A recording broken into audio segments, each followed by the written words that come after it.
नमस्कार, मैं विरल चावला योगा स्कूल ऑफ भारत में आपका स्वागत करता हूँ। योगा स्कूल ऑफ भारत कहता है मनसः कृते योगः, यानी कि योगा फॉर द माइंड। पिछली कई वीडियोस में हमने महर्षि पतंजलि के बारे में बात करी। महर्षि पतंजलि को फादर ऑफ मॉडर्न योगा बोला गया है, जो कि क्लासिकल पीरियड ऑफ योगा के टाइम पर राज योगा देने वाले पहले इंसान थे, जिन्होंने काफी डिस्क्रिप्टिव और सिस्टमैटिक रिप्रेजेंटेशन में योगा सूत्रास के फॉर्म में योगा को समझाया है। पतंजलि वर्ड का मतलब हमने जाना था। पतन मतलब ऊपर से गिरना, अंजलि मतलब हाथ। हाथों में गिरने को पतंजलि बोला गया है। अब समझते हैं महर्षि का क्या मतलब है। महर्षि को आसान शब्दों में समझने के लिए आप इस प्रकार से समझ सकते हैं कि ऋषि मतलब साइंटिस्ट और महर्षि मतलब ग्रेट साइंटिस्ट। पुराने जमाने में जो ऋषि मुनि हुआ करते थे, सब चीजों के बारे में बिना मॉडर्न इक्विपमेंट्स के उन्होंने जितनी भी नॉलेज हमें वेदास द्वारा या अपने स्क्रिप्चर्स द्वारा दी है, वो अद्भुत है। आज जितनी भी चीजें हैं, आयुर्वेदा की, मैथमेटिक्स की, एस्ट्रोनॉमी की, या किसी भी तरीके के मॉडर्न सब्जेक्ट को आप ले लीजिए, वो वेदास द्वारा या ऋषि मुनियों द्वारा लिखी गई है। इसीलिए ऋषियों को साइंटिस्ट बोला गया है और महर्षि यानी कि ग्रेट साइंटिस्ट। तो आज हम बात करते हैं अष्टांग योगा के बारे में। महर्षि पतंजलि ने योगा को समझाने के लिए एक वेल स्ट्रक्चर्ड, एक सीक्वेंस स्टेप्स के हिसाब से योगा सूत्रास दिए हैं, जिसमें कि 8 लिम्स यानी कि 8 लिम्स को समझाया गया है। अष्टांग योगा बोला गया है। अष्टांग को समझने के लिए भी इसको 2 शब्दों में तोड़ा गया है। अष्ट मतलब 8, अंग मतलब लिम्स। ये ऐसे 8 सीक्वेंशियल स्टेप्स हैं जिनको फॉलो करके आप योगा का गोल अचीव कर सकते हैं। हर स्टेप एक तरीके की स्पिरिचुअल, मेंटल या फिजिकल एक्सरसाइज है। महर्षि पतंजलि ने भी योगा को एक स्पिरिचुअल, मेंटल एवं फिजिकल एक्सरसाइज, प्रैक्टिस एवं जर्नी के तौर पे समझाया गया है। अष्टांग योगा में जो 8 लिम्स हैं, हम उनके बारे में बात करें तो पहला लिम्ब होता है यमा, दूसरा नियम, तीसरा आसन, चौथा प्राणायाम, पांचवा प्रत्याहार, छठवा धारणा, फिर ध्यान और अंत में आता है समाधि, जो कि फाइनल गोल ऑफ योगा, एक एनलाइटमेंट स्टेज है, या जिसको मोक्ष या लिबरेशन भी बोला गया है। यहां तक पहुंचने के लिए आपको एक एक स्टेप की, एक एक जर्नी को अच्छे से फॉलो करना होगा। महर्षि पतंजलि के हिसाब से बहुत ही आसान शब्दों और आसान तरीकों से आप इसको फॉलो कर सकते हैं।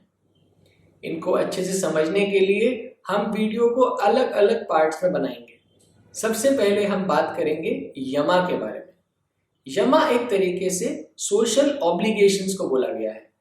सोशल ऑब्लिगेशंस यानी कि जो हमारे एक्सटर्नल एनवायरनमेंट में हम रहते हैं, सोसाइटी में रहते हैं, कम्युनिटी में रहते हैं, उसमें अच्छे ढंग से रहने के लिए एथिकल एवं मॉरल वैल्यू समझाई गई है। कुछ ऐसी मॉरल वैल्यूज या एथिक्स जो हमें सोसाइटी में जीने के लिए एक सही रास्ता दिखाती हैं, एक अच्छा इंसान बनाने के लिए प्रेरित करती हैं। यमा में 5 पार्ट्स होते हैं, जिस तरीके से इसको डिफाइन किया जाता है। 5 तरीके की मॉरल वैल्यूज जिनको आप फॉलो करके सोसाइटी में एक अच्छे इंसान के रूप में रह सकते हैं।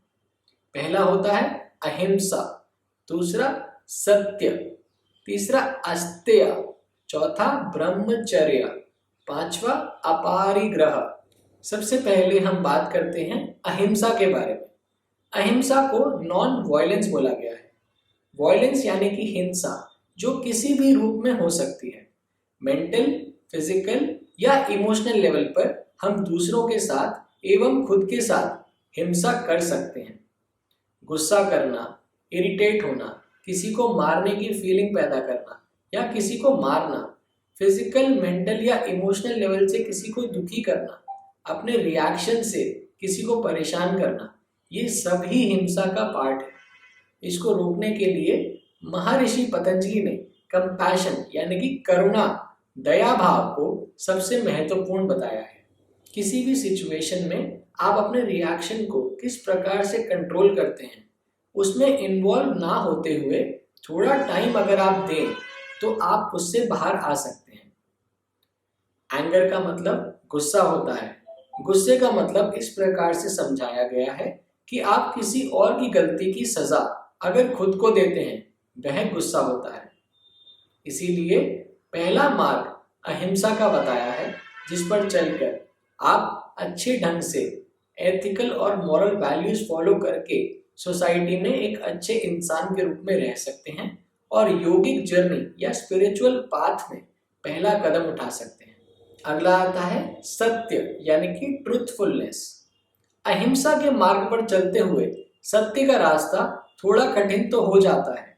अगर आप हर समय सत्य बोलें, किसी को हानि पहुंचाए बिना, तो ये आपको सोसाइटी में इंटीग्रिटी, ऑनर और रिस्पेक्ट दिलाएगा। ना ही सिर्फ इतना, बल्कि आप अपने अंदर अपने रियल सेल्फ को भी जान सकते हैं। तो ये था दूसरा यमा, जो आपकी स्पिरिचुअल जर्नी में एक योगिक लाइफस्टाइल जीने में आपको सहायता देगा एवं सोसाइटी में आपको जीने के लिए सही मार्ग दिखाएगा। अब आता है अस्त्या यानी कि नॉन स्टीलिंग। इसको आसान भाषा में समझने के लिए वह कोई भी चीज जो हमें ना दी गई हो या जो हमारी ना हो, हम गलत तरीके से उसको लेने का ट्राई करें, उसको चुराना बोलते हैं। यह चोरी किसी भी प्रकार से किसी भी रूप में हो सकती है। फिजिकल, मेंटल या इमोशनल लेवल पर हम किसी की कोई वस्तु, किसी का कोई थॉट, किसी का कोई आइडिया या कुछ भी ऐसा चुराते हैं जो हमारा नहीं है या गलत तरीके से उसको अपनाने का ट्राई करते हैं, उसको चुराना बोला गया है। और उस भाव को जो पैदा होता है ग्रीड के थ्रू या लालच के थ्रू, उसको रोकने के लिए अस्त्या का मार्ग यानी कि नॉन स्टीलिंग को बताया गया है। अब आता है ब्रह्मचर्या। ब्रह्मचर्या को कई तरीके से समझाया जा सकता है। इसको सेलिबेसी भी बोलते हैं, किंतु इस शब्द का मतलब ब्रह्मचर्या मतलब होता है एक ऐसे रास्ते पर चलना जो आपके एक सुपर कॉन्शियसनेस से मिलाने के लिए हो। एक ऐसा डिसिप्लिन क्रिएट करना अपनी बॉडी में जिसकी वजह से आप स्पिरिचुअल जर्नी में चल सकें, उसको ब्रह्मचर्या बोला गया है। कुछ फिजिकल इम्पल्सेस या स्ट्रॉन्ग एनर्जीज जो हमारी बॉडी में क्रिएट होती हैं, जिनकी वजह से हमारी मानसिक स्थिति खराब हो जाती है, हम सोच नहीं पाते, आगे बढ़ नहीं पाते। अगर उन एनर्जी को हम यूज करके, डाइवर्ट करके, डिसिप्लिन बना के अगर उनको स्पिरिचुअल जर्नी पे यूज करें, तो हम ऐसे रास्ते पे आसानी से चल सकते हैं जहां पर हम अपनी सुपर कॉन्शियस यानी कि तुरिया स्टेट तक पहुंच सकें। इस डिसिप्लिन को जो हमें इस रास्ते पर चलने में सहायता देता है, इसको ब्रह्मचर्या के तौर पर समझाया गया है। अब आता है अपारिग्रह यानी कि नॉन पोजेशन। नॉन पोजेशन को समझाने के लिए आसान शब्दों में बताया गया है कि जिन मटेरियलिस्टिक वस्तुओं की, चीजों की हमें जरूरत नहीं होती, हम उन्हें जाने देते हैं या किसी ऐसे को दे देते हैं जिनको हमसे ज्यादा जरूरत है। इसको इस प्रकार समझा जा सकता है कि हम सारी वस्तुएं अगर जमा करें, इकट्ठा करें, तो वह पॉसिबल नहीं है। कभी ना कभी कोई ना कोई वस्तु खोएगी, दूर जाएगी या टूट जाएगी। हम अगर उसका इस्तेमाल नहीं करते फिर भी अपने पास जमा करके रखें सिर्फ लालच में, ग्रीड में या लोभ में, वो सही नहीं माना जाता। इसीलिए हम किसी ऐसे को देना शुरू करते हैं जिनको हमसे ज्यादा जरूरत हो। उस रास्ते पर चलने के लिए नॉन पोजेशन यानी कि अपारिग्रह बोला गया है, क्योंकि हम सिर्फ उतनी ही वस्तुएं अपने पास रखते हैं जितनी हमें जरूरत है। बाकी हम देना शुरू करते हैं, दान करना शुरू करते हैं।